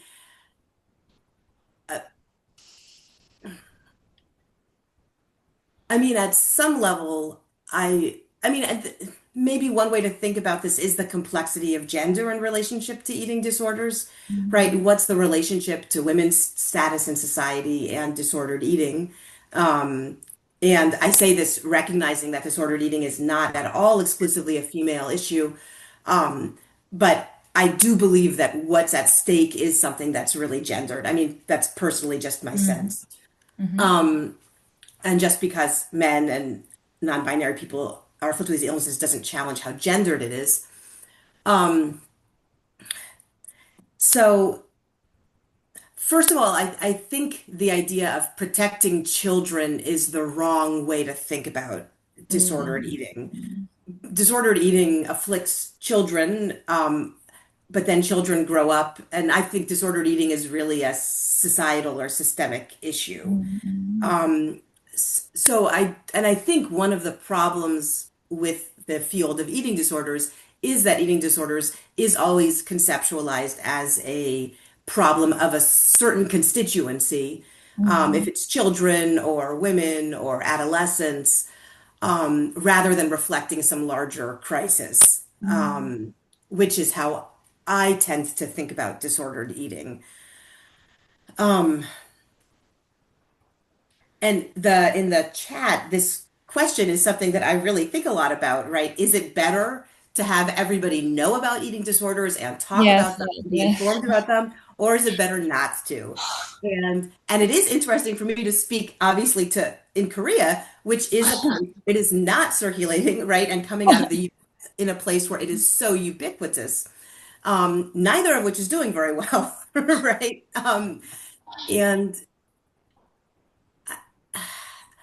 So, it's worth knowing that this issue was around in the field since the 1970s, right? So Hilde Bruch herself, from the very beginning of her writing about eating disorders, even predicted, before anorexia became well known, she predicted that I'm going to write about it. It's going to become very well known. As a result, a lot of people will become anorexic because they learn about it. But then once it becomes more common, it will cease to be popular. And so the narrative that she's describing would, in some sense, she herself, I'm sure, would apply that to Korea today. She would have applied it to Japan. I mean, a lot, in particular, I think a lot of these Asian countries, which had this particular kind of, they were seen as being in some way analogous to or sort of close to the European spaces, that they were places where that pattern was going to emerge. But of course, that isn't the pattern that emerged, right? And I think about this a lot I'm sorry to not be directly answering the question, but another interesting phenomenon that I've been seeing when I follow contemporary conversations about eating disorders in the US is that eating disorder activists are continually saying people don't actually know about eating disorders in the US. And in fact, I know many people who had children daughters who had incredibly low BMIs, who I would have known to diagnose as anorexics, who were not being recommended by their GPs to go to eating disorder clinics. So I think you do have this simultaneous, like, ubiquity of eating disorders and this incredibly high diagnosis rate, but you also have an incredible ignorance of eating disorders and people who are not being diagnosed. I mean, you certainly don't have an overdiagnosis. And in my mind, I don't know what the answer here is, but it has something to do with the particularity of eating disorders, right? And I guess I don't have a good answer to that. I'm really conflicted. Part of my sense is knowledge is always good, right? Talking about something is always good. But I do have to say, I feel like the way that eating disorders are framed is not useful, right? So that spreading that particular package of knowledge doesn't seem to have any efficacy. And I'm very conflicted about that because, like, one of the things that my own research looks at is what I'm trying to do is look at the circulation of knowledge in different spheres, right? So you have the circulation of knowledge among doctors versus the circulation of knowledge among the public, and it's actually quite different, right? And then there's the circulation of knowledge among patients, which is actually its own discrete field, right? When people talk about what they're experiencing and find other people like them who have experienced something similar, that's a very different kind of conversation. And so part of what I'm trying to do in my research is look at how these different conversations emerged and were taking place simultaneously and how they intersected, but also how they were distinct at both. And again, I'm very conflicted. Like, I've talked to patients who I truly see many cases and read about people who I think had much better outcomes because they were never formally diagnosed. Yes. Who never entered that, and in fact, who would verbalize that. I mean, not in those explicit, they weren't advocating for that, but they would experience that. But of course, then you have all these people who struggle to get diagnosis, right? And then you have these cruel doctors. I mean, so I'm sorry I'm avoiding an answer. But I think the package, and that's the package that I'm exploring in my work as a historian, this package of eating disorders that was constructed as a concept in the 1970s and 1980s, it's not at all that it was evil or even that it was wrong or that it was ill-intentioned, but that package that we have is not, circulating that further is not, it has not had any positive impact. Yes. And so again, I don't know what that means exactly, but it's something that I struggle with in some sense. I mean, maybe it's that all of this conversation, whether it's about eating disorders or it's in denial of eating disorders, is still so fixated on the body in modern society and how central it is and how oppressive it is to have this body, that might be the issue. And it's not necessarily so significant if you say there are these illnesses and we should avoid them versus saying you're too fat, go on a diet. And in fact, they're always both being said. I mean, in some sense, it's not, sorry, I'm not giving a very clear answer, as I said, but these are issues I'm thinking about a lot, actually. 그래서 저도 한국에서 애드보커시 운동을 하면서 전형적인 방식을 안 하려고 하고 고민을 많이 하는 이유이기도 하고, 그래서 애드보커시가 애초부터 리서치가 되어야 된다고 생각하는 까닭이기도 하다고 마지막으로 전해주세요. Yeah, so I think Jeannie wanted to add that she also agrees that that's the reason why the advocacy group for Jeannie should be based on research rather than what you've mentioned about being purely anecdotal. Yeah. And I do think also one thing that, Jeannie, that I know you're very interested in, that I certainly feel, I certainly feel like this has tremendous value. I think one of the hard things is that the only way, it seems like the best way to measure value or goodness is by decreasing the diagnoses or something like that, which would be great, but I don't think that's the only measure of value. And I actually think one of the things that's really come out to me, and that I think is very obvious, but it's kind of remarkable, is the sort of erasure and the packaging of patient voices and how these voices have been siloed. So that I absolutely think is so significant. And I think it presumably, I guess, would be very significant in healing, which is a different thing than preventing people from getting an illness. You know, they are different categories, but I feel like, and I know that's something, Jeannie, that you've been very involved in, and that to me seems like absolute good. I don't see there's any, that seems like helpful to people. But again, at a different point, it's, you know, not necessarily as a preventative, I guess.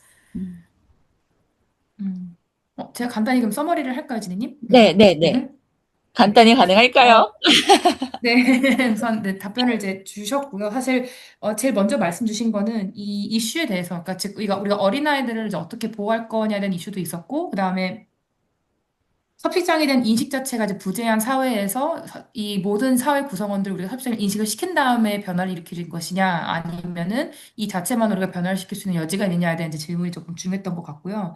이 전반적 문제가 굉장히 컴플렉스하고, 그리고 우리가 또 보지 못하고 있는 시각이 이게 굉장히 젠더화된 문제라는 것도 조금 인식해줬으면 좋겠다고 말씀해 주셨습니다. 우선 이 아이들을 이제 보호하는 거, 앞으로 섭식장애 환자들이 나타나지 않는 거에 대해서는 뭐라고 말씀하셨냐면은 아이들을 이제 단순히 보호한다는 것에 대한 개념에서 조금 이제 부정을 하신 것 같고, 왜냐면은 우리가 1인 그 섭식장애 생각을 할 때 이게 아이들의 문제, 여성의 문제라고 이제 규정짓기가 쉽지만 사실 그 더 큰 이면에는 어떤 이제 사회 구조적 문제가 조금 더 큰 것 같다고 이제 말씀을 해 주셨습니다. 그래서 이제 많은 그 섭식장애 환자들, 이제 활동가들 이제 미국에서도 만나보시면, 그 사람들이 말하기를, 대중이 그 섭식장애를 잘 몰라요라는 거를 이제 잘 말을 하고 있지만, 우리가 그 이면에는 두 가지 관점을 볼 수 있다고 말을 했고요. 예를 들어서, 어떻게 본인이 이제 아는 사람들 중에서는 자식들이 BMI가 굉장히 낮아서 당연히 섭식장애로 그 진단을 받아야 할 것 같지만, 진단을 받지 못하는 사람들도 꽤 크기도 하기 때문에, 의외로 섭식장애가 우리 사회에 없는 게 아니라 의외로 많지만 그것에 대해서 우리가 그걸 무시하고 인식하고 있지 않는다는 게 문제인 것 같다고 말씀을 주셨습니다. 결국 이제 ignorance, 우리가 관심 갖고 있지 않다는 거가 조금 중요한 부분이라고 말씀을 해줬고, 이러한 형태의 어떤 질병의 이해가 특히나 섭식장애에서 조금 더 큰 것 같다, 이게 구체적인 것 같다라고 말씀을 하셨고, 전반적으로 진익이 준 질문 본인도 클리어한 답변 없다고는 말씀을 하셨습니다.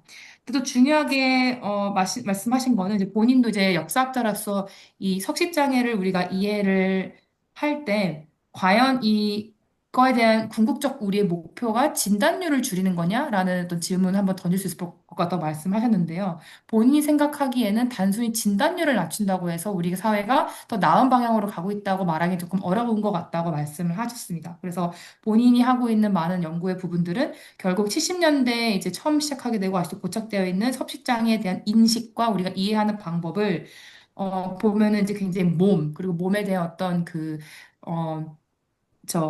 규제, 약간 이런 사회에서 어떻게 우리 몸에 대해서 이렇게 단정을 짓고 있는지 이런 부분에 좀 우리가 집착하고 있는 거 아닌가, 그 이면에 좀 더 큰 사회학적 관점을 좀 이해하지 않겠느냐라는 말씀을 하셨고, 그다음에 추가적으로 이제 지님께서도 이렇게 굉장히 연구 베이스와 학술 베이스로 섭식장애를 이해한다는 거에 대해서 제가 이제 말씀드렸고, 그거에 대해서 굉장히 이제 잘하고 굉장히 동의한다고 말씀해 줬던 것 같고요. 그래서 결국에는 이 진단율 줄이기를 이제 벗어나서 어떻게 하면 이 우리 서식장애를 겪었던 사람들이 본인들의 이야기가 그래도 이제 알려지고 그 사람들의 경험이 결코 무산화로 되지 않는 거를 이제 잘 알고 가는 게 조금 우리가 섭식장애를 이제 현대 사회에서 이해하는 방향으로 가는 게 조금 이롭지 않겠느냐라고 말씀 주신 것 같습니다. 네. 네, 바로 다음 질문 넘어가겠습니다. 네. 김단욱 교수님 얘기가 있었는데요. 네. 제 질문 바로 위에 있는데, 정말 많은 한국의 청중이 들었으면 하는 바람입니다라는 점을 꼭 소개해 주세요. 그리고 여러 나라의 네. 사례를 소개해 주셨는데, 개인적으로는 섭식장애 원인은 어떻게 생각하시는지 많이 물어보셨어요. 뭐 답이 있을지 없을지는 잘 모르겠지만. 네. 이게 혹시 조지수라고 읽어야 되나요? 그분처럼 culture change 신드롬으로 생각하실 수도 있고, 뭐 어떤 걸로 생각하시는지 여쭤봤으면 좋겠습니다. Yes, this was a question from the audience by Professor Kim Kwanok. He's actually a medical anthropologist at a university here in Seoul. And he said that he really loved your lecture and he thinks, this lecture should be reached out to all Koreans, was his comment. So it was really good.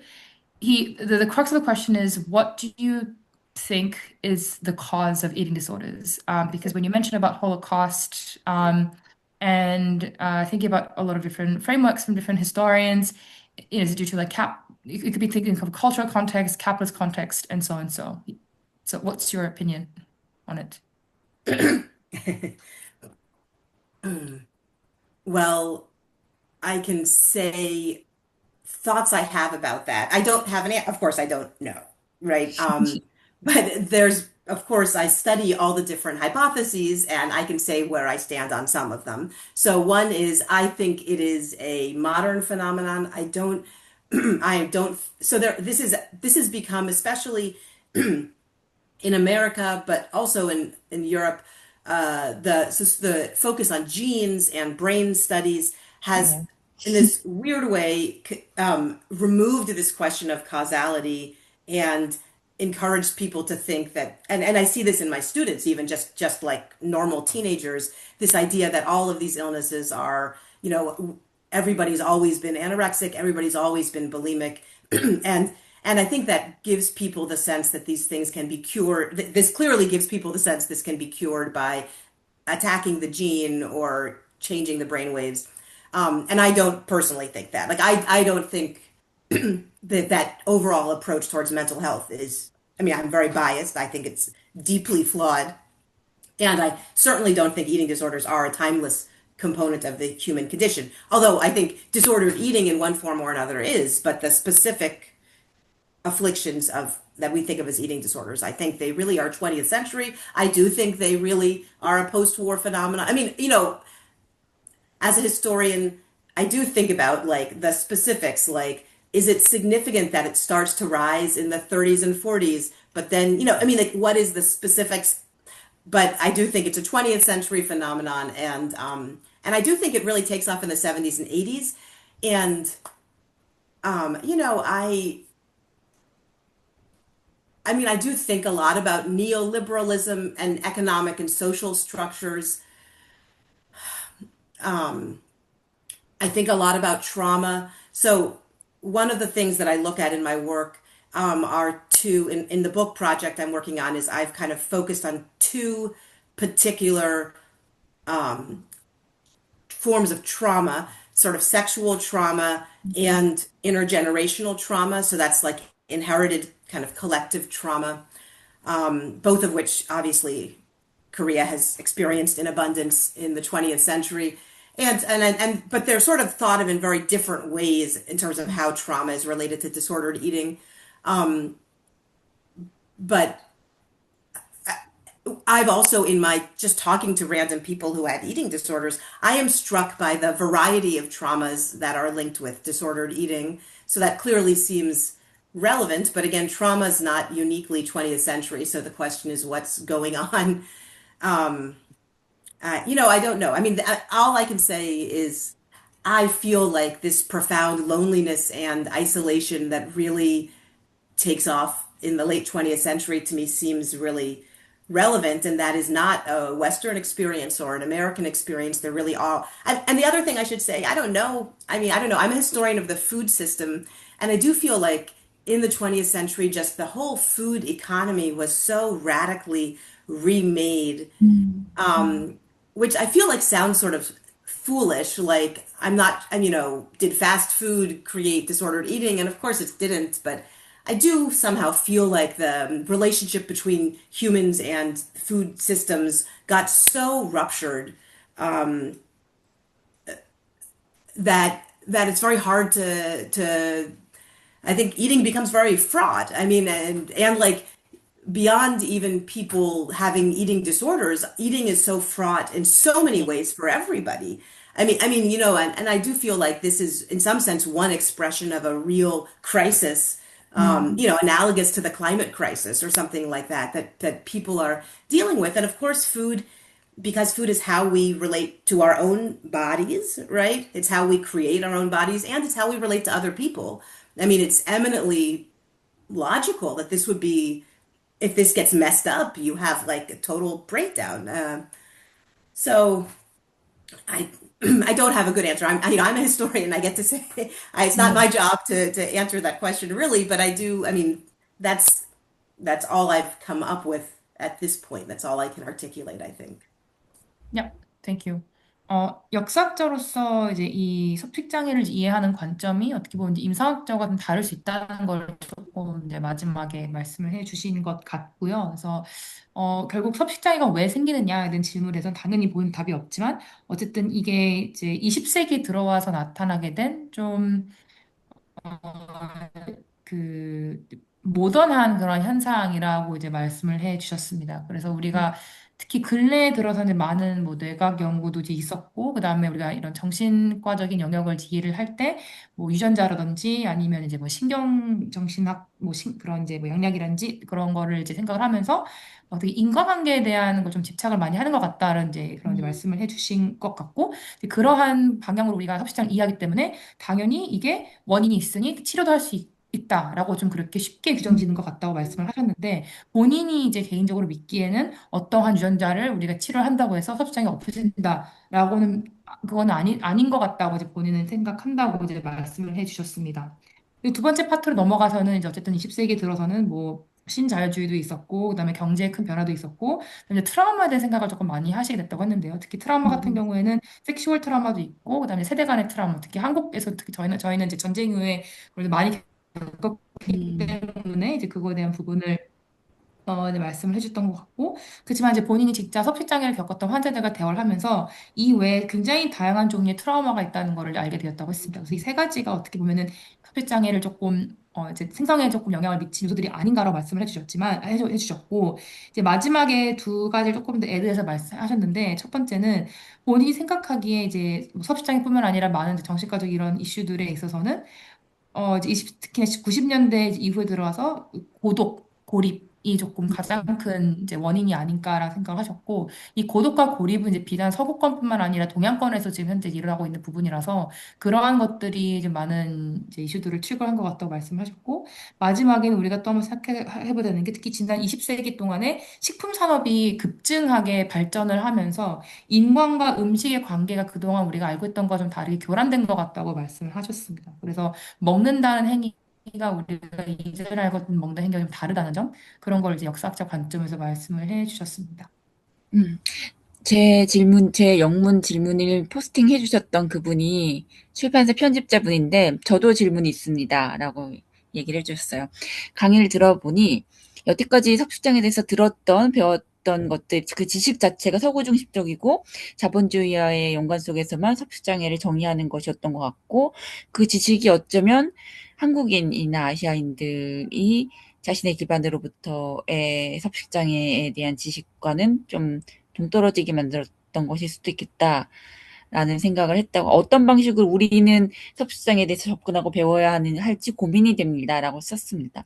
일본은 정말 되게 주체적으로 뭐 에도 시대의 거식증 이런 걸 연구하고 계시고 있잖아요. 근데 한국은 심지어 서세가 한강이 베지터리언도 쓰고 그 전에 2000년대 초반부터 계속 그 한강의 작품에는 섭식장애 캐릭터가 나오거든요. 그럼에도 불구하고 우리나라는 섭식장애에 대해서 전혀 연구를 담론 자체가 없는 상황이긴 한데요. 네. 근데 제가 물어보고 싶었던 부분은 이제 말씀해주신 지니쌤께서 말씀해주신 그 부분에 대한 고민이었던 것 같아요. 그러니까 그거를 우리가 배워야 되는데 막 진짜 일본이나 이제 뭐 그런 대만이나 이런 것처럼 진짜 막 메이저한 서구의 이론을 배우는 방식이 오히려 우리한테 안 좋은 거라면, 그러니까 만약에 그러니까 우리가 배우고자 하는 지식 자체가 어 사실 전 세계에서 동시다발적으로 벌어졌던 것을 서구 중심으로 재편한 지식에 불과하다면, 그러면 우리는 뭘 어떻게 해야 될까? 약간 그런 질문이었던 것 같아요. 네네. 혹시 이해가 되시는지 궁금하네요. 사라님이 번역해 네, 주실 거예요. 네. 네, 네, 네. 네, 한번 해보겠습니다. So Alice, this is quite an interesting question, I think, and relates to the last part of your question when you talk about context in Asia and how they understand eating disorders. So the question here was, throughout your lecture, what the questionnaire realized was that all the knowledge that we learn at school in Korea as well, and how we acquire knowledge, is very much focused from the context of the West and capitalism. And I think it's very unavoidable to learn knowledge from those lenses because it's quite prevalent, and often we don't know what the alternative way of understanding that might be. So if it's the case that how we understand eating disorder comes from the lens of the West, we, I guess, as Koreans who are not from the West, and now realizing at this point that, wow, this was all the lenses from the West, how can we make sense of that for understanding eating disorders, as of now? Perhaps, offering an alternative way of understanding. It's funny. I mean, it's a great question. And it reminds me of something I hadn't thought of myself in my own lecture, which is I actually get quite irritated by these incredibly intense discussions in Europe and the US about the medieval origins of anorexia or like identifying like the first case study or the second case study. But then when I was looking into Japan and I saw the Japanese efforts, and I mentioned this in my lecture, to identify an original Japanese case of anorexia, I actually thought that was quite interesting. Like I personally perceived it quite differently.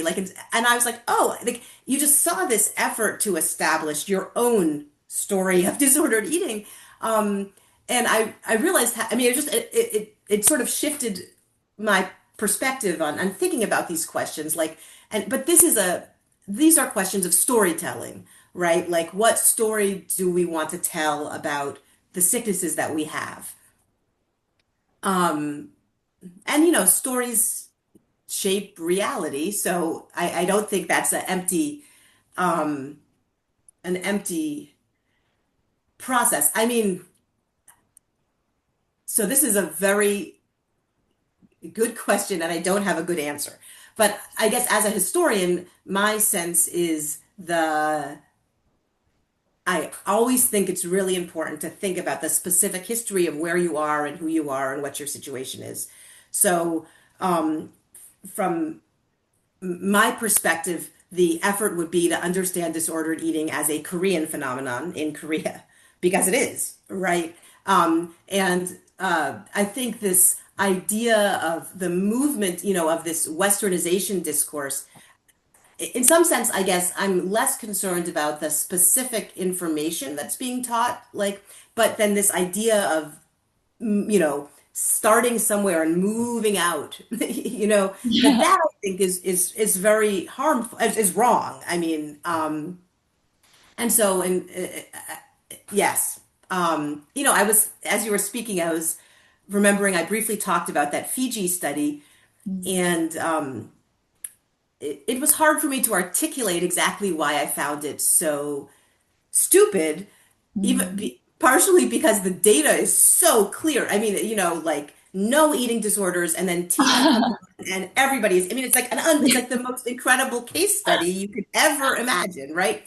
But it just seemed so idiotic to me, and I think that, and it's hard to articulate exactly why, but I think it gets to this question, right? As if, I mean, it literally is once they saw a beautiful, skinny white woman, then they got this disease, which is the logic.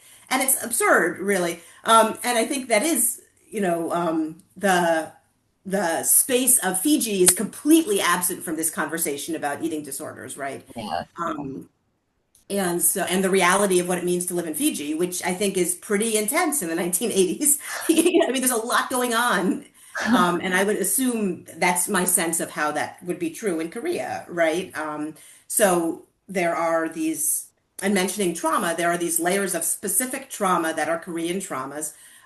that should be understood in relationship to eating disorders. Just like in my own research, I look at the Holocaust, and I'm like, how can we understand the history of this medical history without understanding the fact that it was wrapped up with this history? And the same is true everywhere. So that would be how I would answer that question. Thank you. 세라, Thank you. 네, 이거 답변 정리하면서 마무리하죠. 네, 알겠습니다.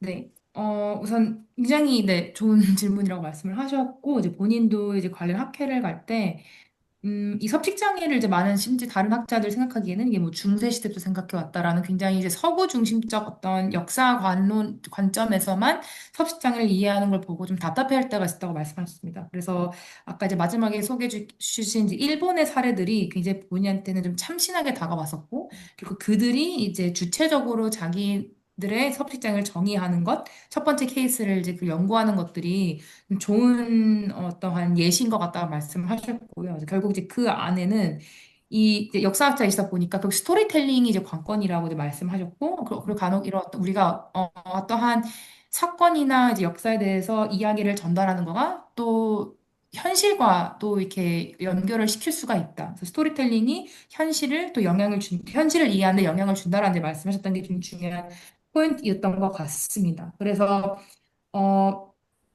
한국에서의 섭식장애를 이해를 할 때는 한국의 문제라고 생각하는 이제 관점에서 이해하는 게 좋겠다고 하셨고요. 그래서 한국의 트라우마가 뭐였는지, 그리고 한국에서 일어나는 현상이기 때문에 우리가 그러한 관점에서 한국의 섭식장애를 이해하는 거가 좋겠고, 이게 단순히 서구화된 문명에서 파생됐다라고 생각하는 건 본인은 틀렸다고, wrong이라고 말씀을 하셨습니다. 그래서 퍼져나간 현상이 아닌 한국만의 문제라는 걸 인식하는 게 좀 중요하겠다라고 말씀을 해주신 것 같습니다. 너무 감사하다고 전해주세요. 네, 마지막 지혜님은 제가 1대1 미팅으로 말씀드리겠습니다. 네. 지혜님 나중에 저와 1대1 미팅으로. 네. So I think that was all from us. And thank you so much for your very intriguing and very comprehensive lecture and FAQ as well. Thank you so much. Of course, thank you so much. It was really a pleasure. Thank you. Have a great weekend. Thank you. Take care, you guys. 감사합니다. 편집자님, 이제 우리 녹화 끌까요? 너무 감사합니다.